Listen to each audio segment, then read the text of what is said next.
Gold, Jerry. Gold! Gold! Wahoo!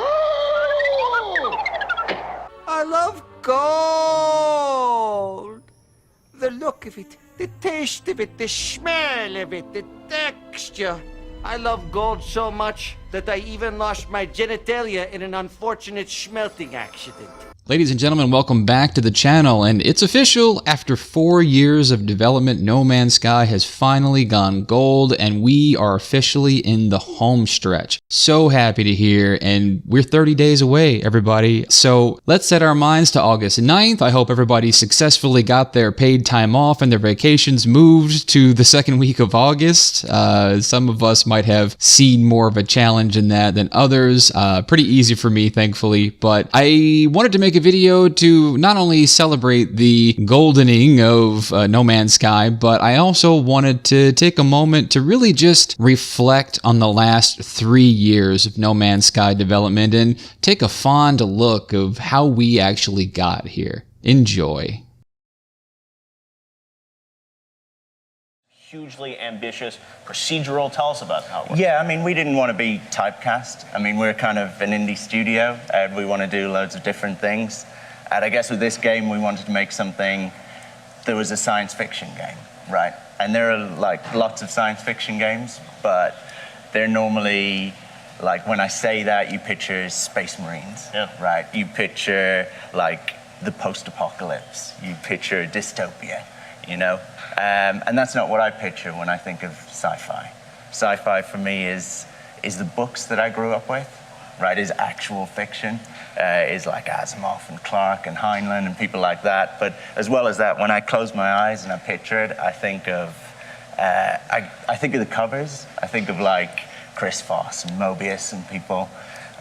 You know, I picture that like desolate landscape, that crashed spaceship, and that kind of planet just hanging in the horizon. Sean and his team suddenly had the world's ears, and the initial hype was starting to gather the momentum of a runaway train. Only an act of God could stop them now. Not a white, but a wet Christmas as river levels peaked in the early hours.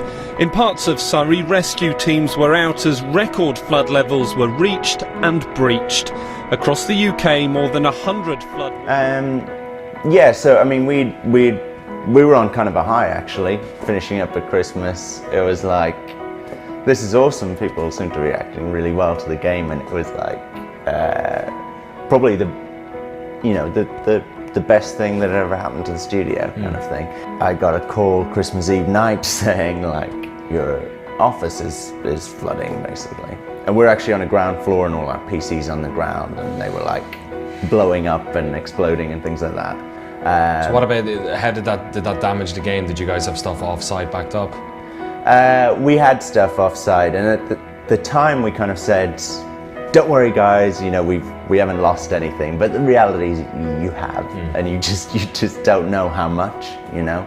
And you also don't want to say, because people are just going to go, forget about it, it'll never come out. It looked crazy anyway, you know, so we were just like, it's fine, don't worry.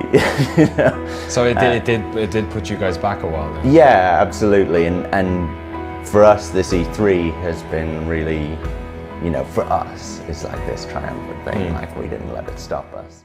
The VGXs proved to be the warm-up act as Sean took to the stage at Sony's E3 press conference, giving what was once their little 4-person project even more exposure, and with it, a hell of a lot more expectation. Surely now even they must be asking themselves if they can pull it off. What does it feel like now that the game is out there and the people are asking questions about what this game is, to have the expectation of other people on top of the obviously personal expectation with a project like this? I think it's brilliant, really. That's like, it's what you want. It's the best feeling, really.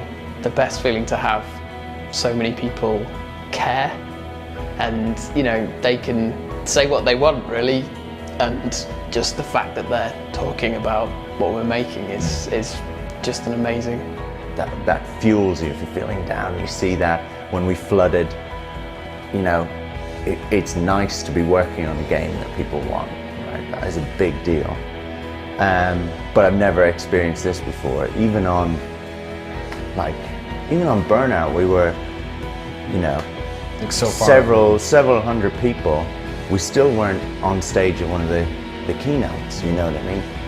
This is like a level of expectation that it's really hard for a small team to deal with.